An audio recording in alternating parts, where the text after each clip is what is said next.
Hello students, welcome again to my channel. In the previous lecture, we have discussed about the optical pumping, and in today's lecture, we will be discussing one more method of pumping, that will be electric discharge pumping. Why electric discharge pumping is now needed? Because in the previous lecture, we have noticed that the optical pumping was used only in solid state lasers. So it is because of the fact that in case of solids there are energy bands available, and whenever energy bands are available in a material, then such a material will efficiently absorb the polychromatic light or a beam of radiation. Now if the laser medium is in the form of, let us say, gases, then you might have the earlier knowledge also that the absorption of the light by the gas material is very small as compared to that of solids. It is due to the fact that the energy bands are not available in case of gases.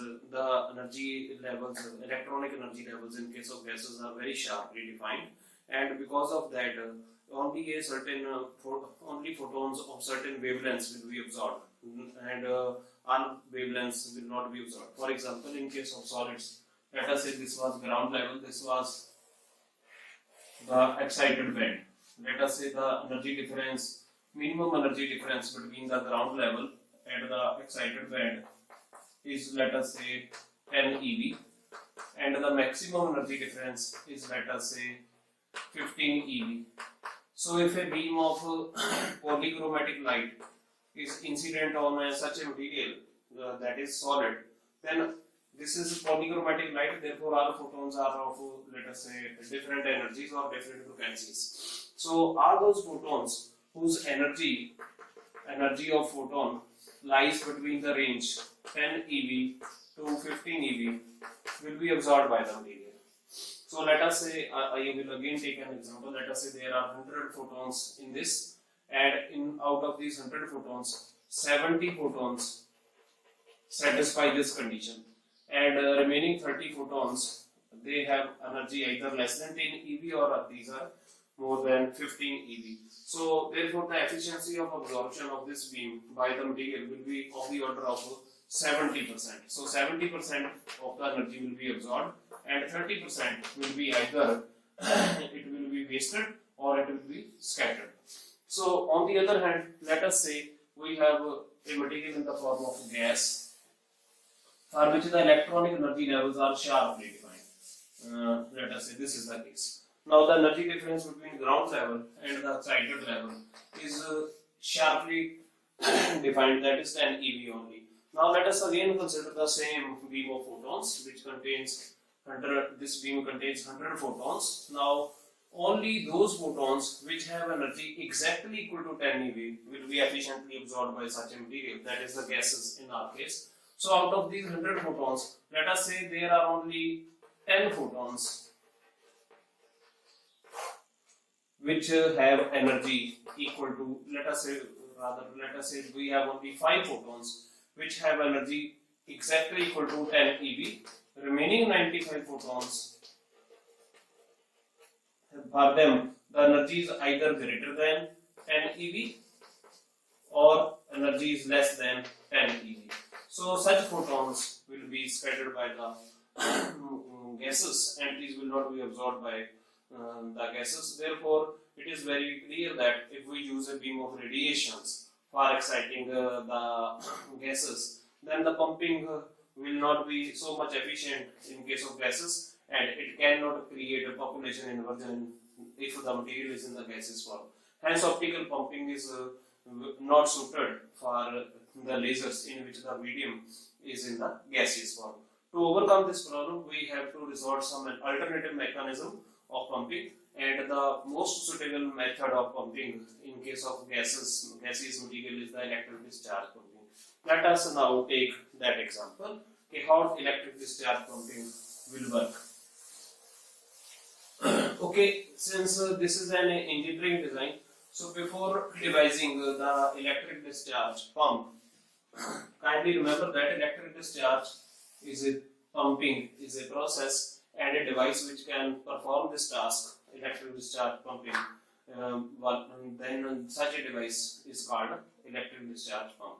So before devising such a device which can produce population inversion in a given gas, we must have the knowledge of the gas for which this pump is going to be designed. So we must have the knowledge of what is the excitation energy that is needed. Let me take the same example. I have a sample gas in the for which I want population inversion. Sorry. Let us say the energy difference between the ground level and the excited level is 10 eV, exactly 10 eV. Now this is something which should be known to us. So that is what is the excitation energy. This should be known to us. Only then we can design the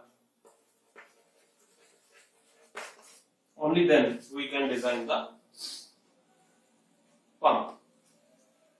Is it okay? Now let us move ahead.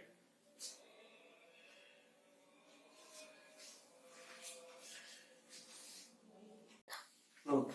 So the energy difference between this ground and the excited level is exactly equal to 10 eV. Now what we will do, we will divide this excitation energy with the charge on the electron.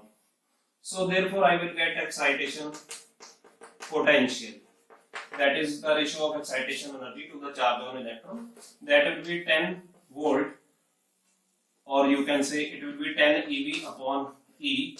E and E will get cancelled. It will be 10 volt. Now this is my excitation potential. So first thing before designing the electric discharge pumping is that the pump which we are going to make for this system of gas for which the excitation energy is 10 eV should have a voltage or EMF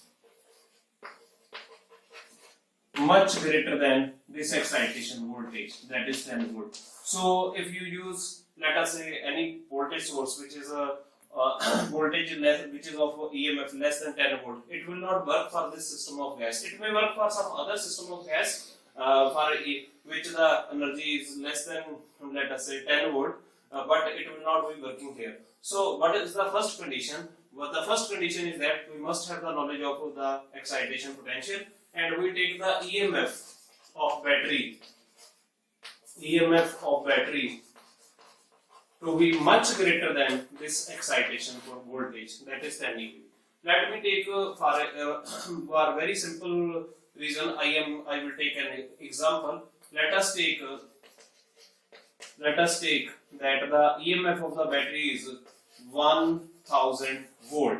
So which is simply equal to 100 times this. So this will help me a lot for making the concept very clear to you. So kindly remember that I will stick to this example, that excitation energy is 10 eV, excitation potential is 10 volt, and the EMF of the battery is 1000 volt. So now let us design the electric discharge pump.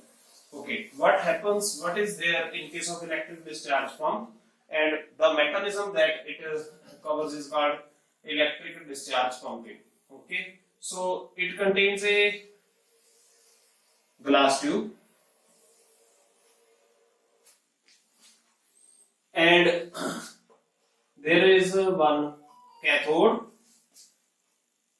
and there is one anode, and we supply a potential difference between these cathodes and anodes. Since it is cathode, so I will connect a negative terminal of battery, and an appropriate resistance is always required in case of battery. So we will never connect the battery without a resistance. So this is a key. This is an appropriate resistance which will control the amount of current. And this is a battery. Since this is the negative terminal of the battery, so this will become cathode. This is the positive terminal of battery, it will become anode.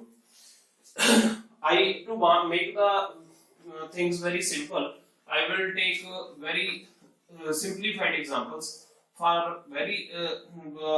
that, first of all, I am assuming that the length between the cathode and anode, or you can say if the cathode and anode are fixed at the ends of the tube, then you can say the length of the tube. Then it may become one and the same thing. If it is not the case, then this L represents the distance between cathode and anode. Okay. Now what is going to happen? Let us take this length to be exactly equal to 100 centimeters. Okay. Now this gas, whatever gas it is, for which the excitation energy 10 eV is supposed, let us say this gas is filled in the discharge tube. Okay, now I have filled the gas in the discharge tube. Kindly remember that gas molecules are neutral, and the electrons which will be ejected by this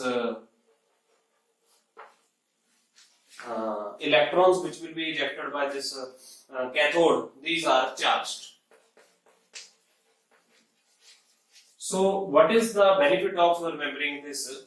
It will help us to understand that gas molecules, they will be in random motion, means within the tube a gas molecule at a given instant of time may be moving in this direction, another may be moving in this direction, another may be moving in this direction, and so on. However, the electrons, because of their charged nature, their motion will be ordered, and the direction of their motion will be from cathode to anode. Another assumption that I will take for making this example more meaningful is that when the electrons leave the cathode, then its velocity of the electron is 0. So with this assumption, I will say whatever kinetic energy it has gained, it is only due to the potential, accelerating potential. So I have assumed that there is a 0 velocity of the electrons at the time of the when electrons leave the cathode. Okay. Now remember that kinetic energy is the product of charge and the potential difference. So now what is going to happen? The electric field, which is, I will say with the symbol capital E, which is the electric field, or you can also say it is the potential gradient. It is equal to dV by dl. That will be equal to, since the potential difference between cathode and anode is 1000 volt, and the distance between cathode and anode is 100 centimeter, so this will get cancelled with this, so it will be 10 volt per centimeter. So this is something very important for us. E is equal to dV by dl. I have ignored the negative sign. It has no meaning for me at this for this example, because we all have the knowledge that potential in case of E and dV by dl there is a minus sign. I am ignoring that because I am not interested there, because it just tells us that the electric field is always towards the decreasing potential. It has only something to do with the direction of the electric field. Nothing else is required here. So I am ignoring that. Okay, now what is the meaning of this dV by dl is equal to 10 volt per centimeter? It means that when an electron will leave the cathode and it will travel a distance 1 centimeter toward the anode, then the potential drop across the length of the tube will be 10 volt. Since the potential drop is 10 volt per 1 centimeter, therefore kinetic energy gained will be exactly equal to charge into potential drop, that is equal to 10 eV, that is equal to nothing but excitation energy, and this is something joyful for us. This is something what we want, because the excitation energy of the gas molecule is 10 eV. So what is the meaning of this? Now we will just come to this conclusion that if an electron starts from cathode and travels this distance 1 centimeter toward anode, its kinetic energy will be exactly equal to the energy that a gas molecule requires to go from ground level to excited level. Now there I will make a very ad hoc assumption which I would justify later on. Kindly remember that.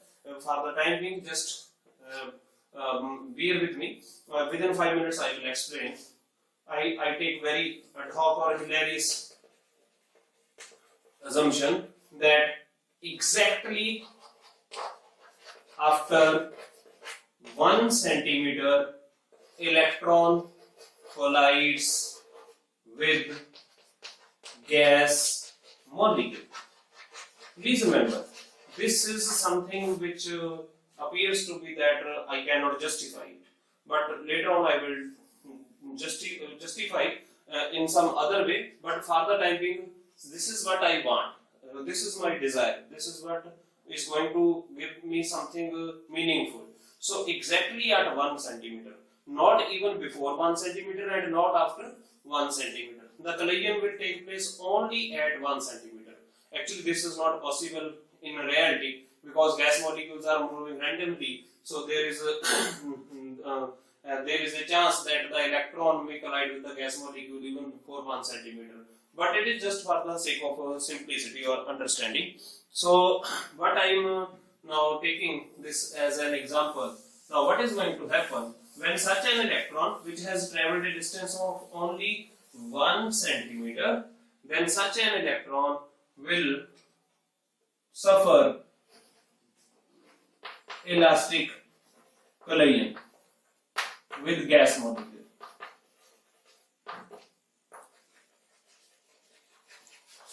When it happens, when the electron suffers elastic collision with the gas molecule, then what will happen? The kinetic energy of electron gets transferred to the gas molecule. So what will happen as a result of this? The kinetic energy of the electron will become 0 and the gas molecule, its energy, this energy will be stored in the gas molecule, and after absorbing that energy, the gas molecule will change from ground level to excited level. So the star over the gas molecule tells that gas molecule has been excited. It has got the excitation energy. So now the electron's kinetic energy is after 1 centimeter is 0.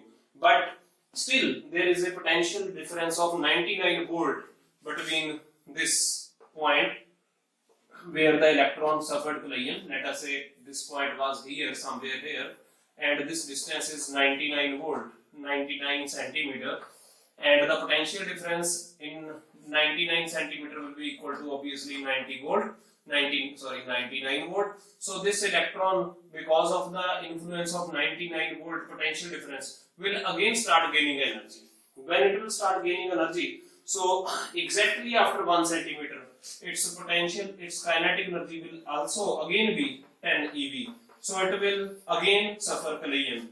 So this is my assumption, kindly remember. When it will again suffer collision, then what is going to happen? It will make the second molecule to go to the excited state, and itself its kinetic energy will become 0. Since the potential difference is still 98 volt, so this electron will gain further energy. After 1 centimeter, it will again collide with the gas molecule, and it will again make the molecule to go to the excited state. So again, that molecule will go to the excited state. So this is how, if we assume that in going from cathode to anode, our assumption is valid for every collision, then as a result of this, sticking to my example, this single electron will be able to excite 100 electrons while reaching from cathode to anode. So a single electron. Now let me take an example. Now I will break this assumption. I told you initially that I will explain this after 5 minutes. Now we are at the juncture where we can just break this assumption. Now please remember that it is not necessary that collision should take place exactly at 1 centimeter. So since the gas molecules are in random motion. So therefore, when the electron has left the cathode and it is traveling towards anode, it may collide with a gas molecule at any instant of time. Let me take that my collision, my desired collision. Kindly remember our desired collision length. Collision length is 1 centimeter, and collision at any other length, whether it is less than 1 centimeter or it is more than 2 centimeter, is undesired.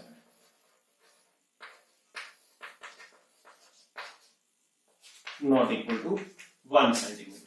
So out of let us say millions of collisions, I will have only one collision at 1 centimeter, and many other collisions may not be at 1 centimeter. Let me assume that in 1 million collisions, only one collision is at 1 centimeter, and all other collisions, if I subtract 1 from 1 million, you can just imagine what is that number. So all these collisions are at distance either less than 1 centimeter or more than 1 centimeter. Therefore, probability of favorable event will be only 1 upon 10 raised to power 6. So one event is favorable out of 1 million. Now this is a very small number. Now how this pump therefore works? It works due to two things. Number one, that at one instant of time, only one electron is not emitted from cathode. So the cathode has big surface area. So large number of electrons are being emitted from the cathode at any given instant of time.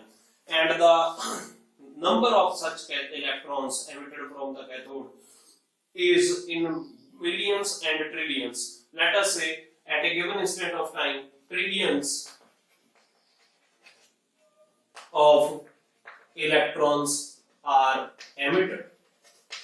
So what will happen if trillions of electrons are emitted?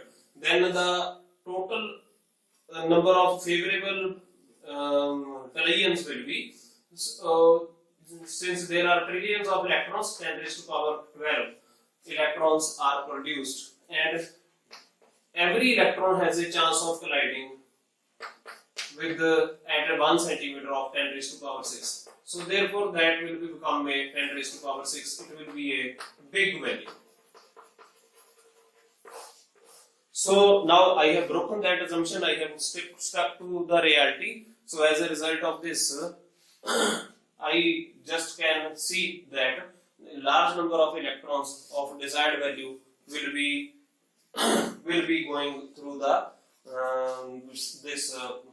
process, and the absorption of the light will be very, very large.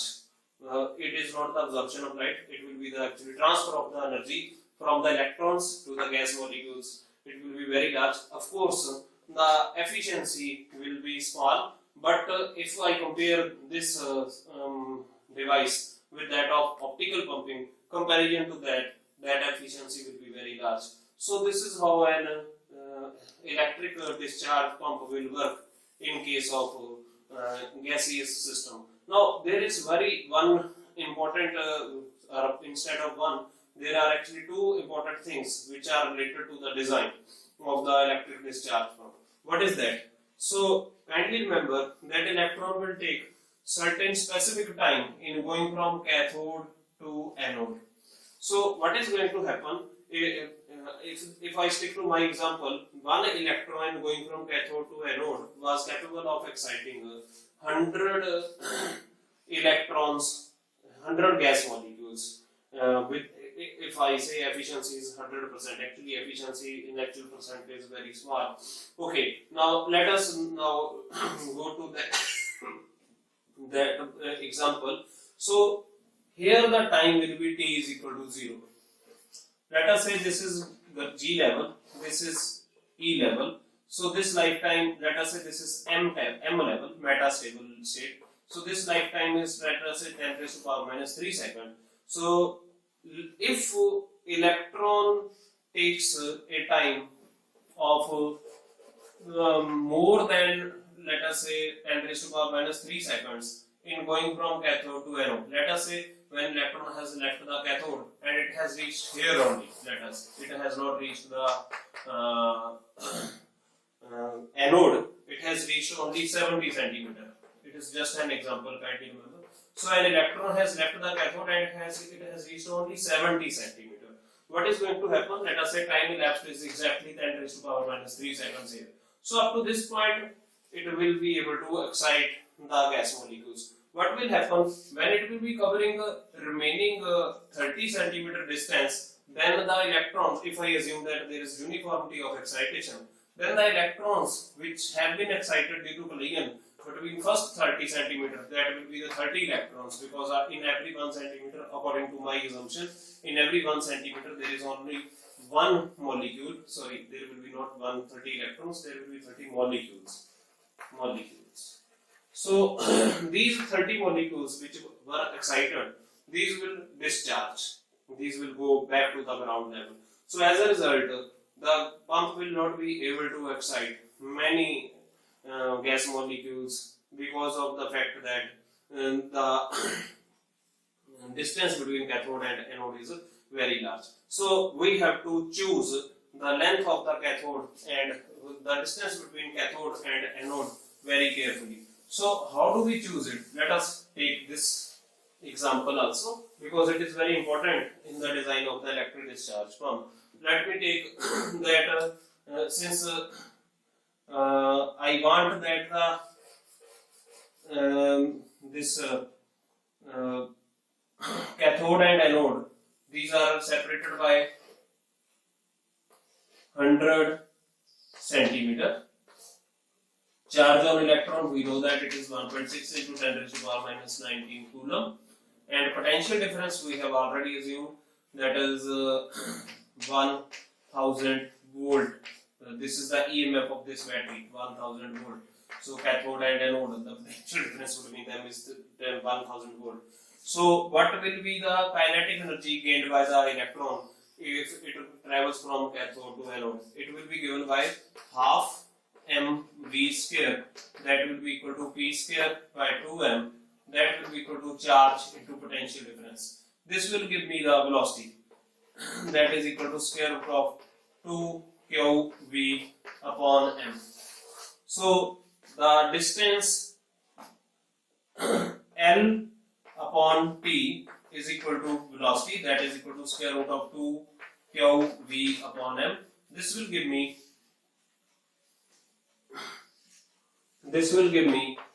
t is equal to L divided by square root of 2qv upon m. So I know the value of L, that is 100 centimeter. I know the value of you must convert it into meter. So kindly remember. So Q is known here, voltage is known here, mass of electron we know that it is 9.1 10 raised to power minus 31 kg. And you can see what is the time. If it comes out to be less than 1 millisecond, then it's okay. Otherwise, we have to obviously T is, and see that T is directly proportional to L. So, and it is also inversely proportional to square root of voltage. So, if I want to decrease T, then I will decrease L or I will increase V. So, if you want this design to work for this system, note this value, and if this value is less than 10 raised to power minus 3 second, which is my chosen value, which is my assumed value, or it may be a different value if you desire something else for your case. So if that is the case, then you will either decrease the distance between cathode and anode if you don't want to change the potential difference if you don't have a resources at hand, if you cannot use a big battery, then you decrease the distance between L or cathode and anode. But if you want that, no, I want this much distance between cathode and anode, then you increase the voltage. These are the two chances. Therefore, you have to make a proper compromise between cathode and anode. However, the story does not end up here, because this formula or this expression that I given to you, it was in the absence of the gas. So this much time, the electron will take in going from cathode to anode in the absence of gas. What is going to happen if I insert gas here?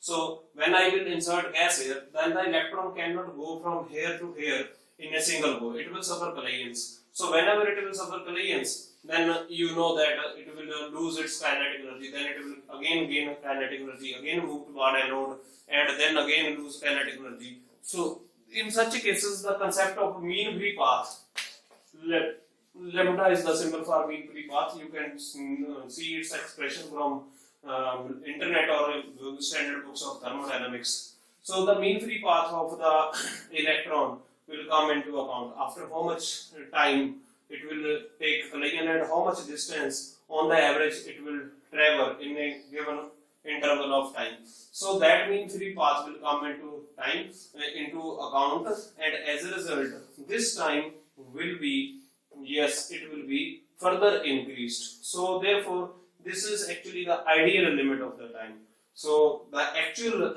length will be still smaller than this, or the actual voltage will be still larger than the value that we obtain from this expression. So kindly remember this. So if we pump in more and more gas, then what is going to happen due to large number of collisions? The electron will be taking whatever value you are getting.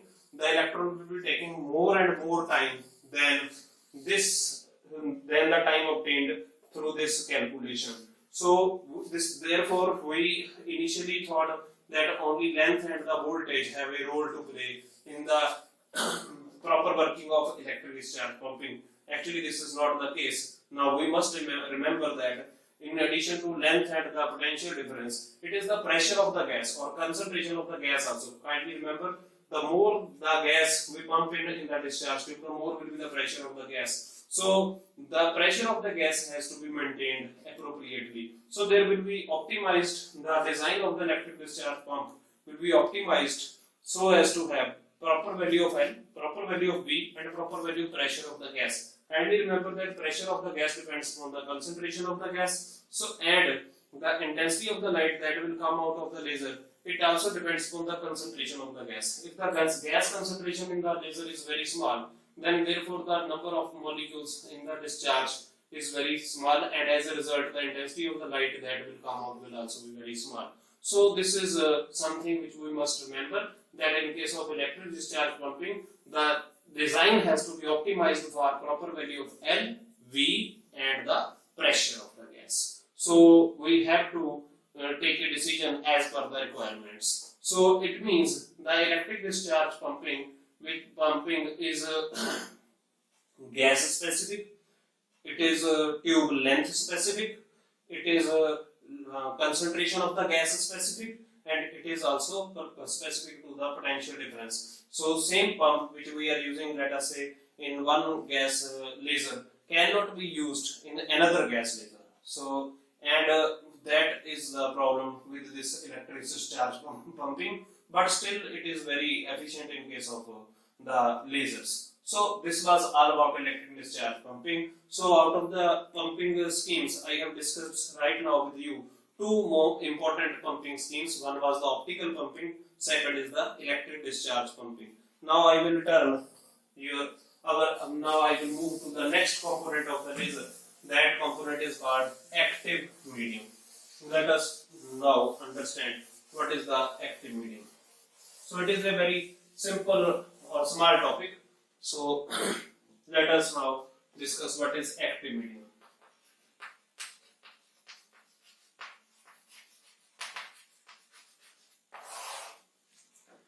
Active medium. Suppose this is the laser medium. In this laser medium, so all atoms let us say it is made from atoms, or otherwise you can use the term molecules or ions, whatsoever is the nature of the material. In case of the laser medium, so this is the laser medium. So all atoms of this laser medium do not take part in laser action. Kindly remember, laser action is the process of producing stimulated emission, and which will in fact give directional, coherent and monochromatic light. So in the laser medium, all atoms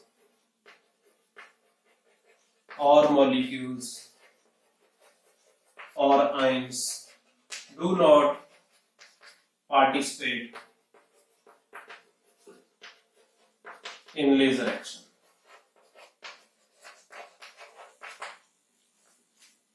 So the atoms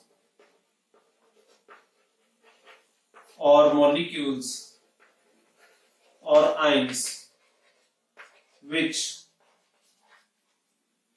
participate in laser action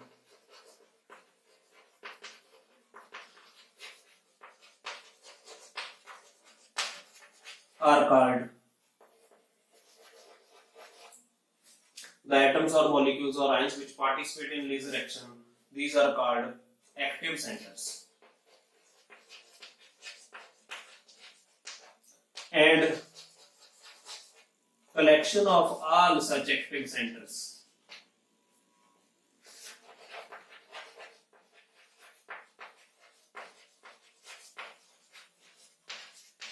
is called active medium.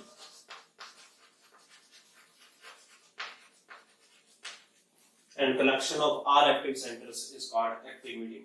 Let us take an example. The first laser is ruby laser.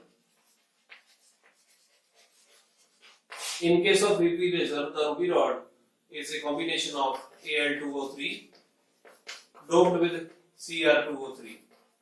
So this concentration is very large, of the order of this. So I will not stick to this percentage, but I have studied it from, I also have certain knowledge resources. So I have followed the book of Ajay K. Ghatak, and there its concentration is mentioned to be this one. And this concentration is 0.05. So this is very large concentration, this is very small concentration. Actually this medium Cr2O3 gives us laser light, and Cr plus 3 ions are involved in the laser transition. So you can see in case of ruby laser, chromium ions are active centers, and chromium oxide, which takes part in laser action, is the active medium. So this was about ruby laser. Now let us take the example of helium neon laser. In case of helium neon laser, there are three gases. One gas is neon, then it is helium, and their concentration is of the order of 1:10:1. Neon is in very large concentration as compared to, helium is in very large concentration as compared to neon. So this neon gas molecules, they take part in laser action. Helium does not give laser action. It means laser light comes out from neon. So all neon molecules or neon atoms are active center taking part in laser action, and neon gas in the discharge tube is the active medium. Let us now turn our attention to the third laser. This is the CO2 laser.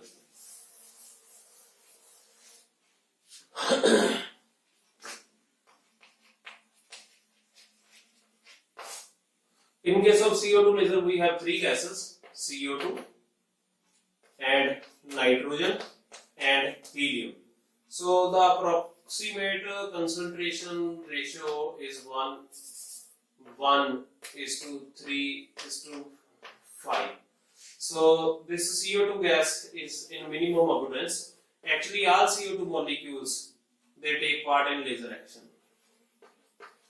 So the laser light, rather I will not say light, because in CO2 laser the radiation that are emitted are in the infrared region. So it is does not produce any visible effect. It produces a heating effect, but still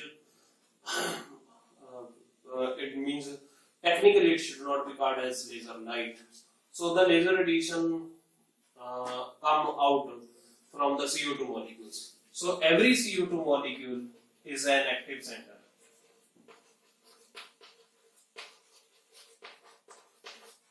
And the remaining gases just support this process, but they directly do not take part in the laser action. So, and this CO2 gas, total CO2 gas in the discharge tube is active medium. So kindly remember, therefore, laser medium contains 2 or 3 different kinds of atoms or molecules, let us say, like this. So I can show shaded. Some atoms I will show as marked as X. It is just for the purpose of understanding. Let us assume that those circles which are very large in number are helium. These shaded circles which are, let us say, slightly less in number are nitrogen, and these crosses which are minimum in number are CO2. So these CO2 cross marked molecules are active centers, and the remaining either nitrogen and helium, what is this? It is just a supporting medium, and the combination of active medium plus supporting medium constitutes our laser medium. So laser medium actually is of two types. One is active medium, other is the supporting medium. The supporting medium is not directly involved in the laser action, but obviously it supports the laser action and we need it. Okay, it will be, when I will be describing different lasers, there I will tell you in very detail that what is the role of nitrogen, what is the role of helium. Here I am just sticking to my topic, that is active medium. Okay, next the part is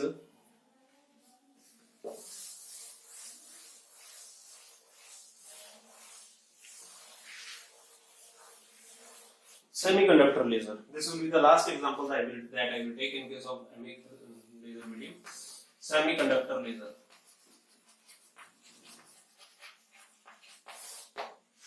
So in case of semiconductor laser, so this is the diode,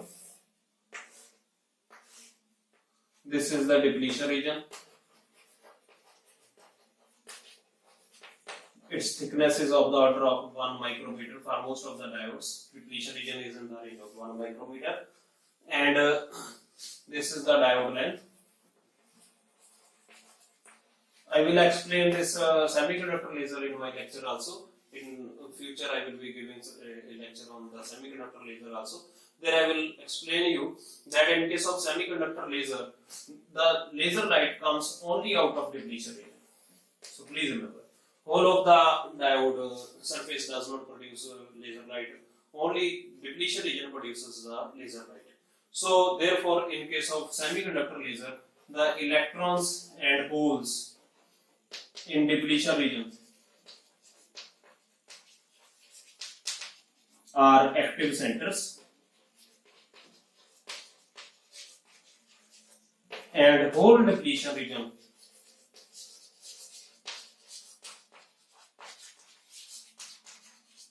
is active medium. So this was all about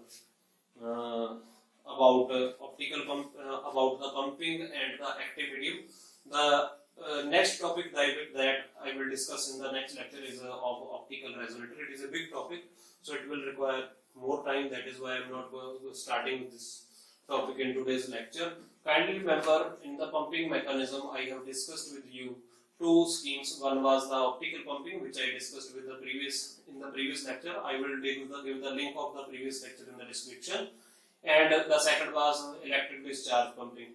There are other pumping mechanisms also. One is called chemical pumping.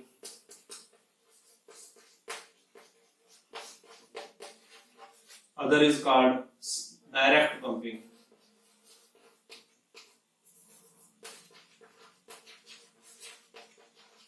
Another is called laser pumping. You can see how these pumping schemes, what are the working principles of these pumping schemes from either Google or good books. One of the very good book on the lasers is Laser Fundamentals by William T. Silkvast. I will just request all the students who are just listening to or attending to my this video lecture that they may refer to that book if they want detailed knowledge of the lasers or if they are enjoying this topic.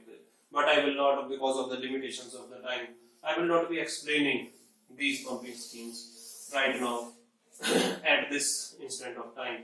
So this was all about for today's lecture. I will stop here now. In the next lecture, we will discuss optical optical resonator. Till then, it's goodbye from me. Thank you. Thanks a lot.